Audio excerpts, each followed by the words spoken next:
देखिए, जहां तक विषय एक तरीके से ईरान का, और पर्टिकुलरली अगर इस पे गहनता के साथ चर्चा कर ली जाए, मैं समझता हूँ बहुत ही दुखद घटना है, बहुत ही निंदनीय है। और हम शांति और अमन पसंद लोग हैं, इसमें किसी रूप में कोई कंफ्यूजन नहीं है। और ह्यूमैनिटी सर्वोपरि है, मानवता सर्वोपरि है।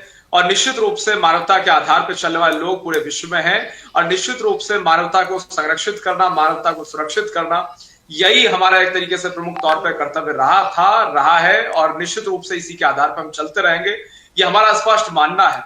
हम ह्यूमैनिटी को फॉलो करने वाले लोग हैं, मानवता को फॉलो करने वाले लोग हैं, मानवता के आधार पर चलने वाले लोग हैं।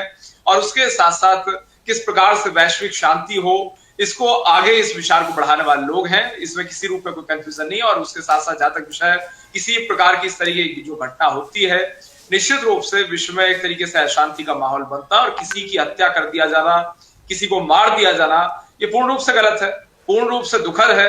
इसमें कोई कंफ्यूजन नहीं है। और उसके साथ साथ जहां तक विषय अमेरिका का, तो जो वेनेजुएला वाली घटना सामने आई थी, उस पर बिल्कुल हमारा स्पष्ट मानना है। किसी को कहीं से पकड़ लो, किसी को अगवा कर लो, किसी को मार दो, तो ये किसी रूप में स्टैंड नहीं हो सकता। और युद्ध नहीं होना चाहिए, युद्ध किसी रूप में नहीं होना चाहिए। भारत किसी प्रकार से युद्ध का पक्षधर न था, न है, न रहेगा, हमारा स्पष्ट मानना है।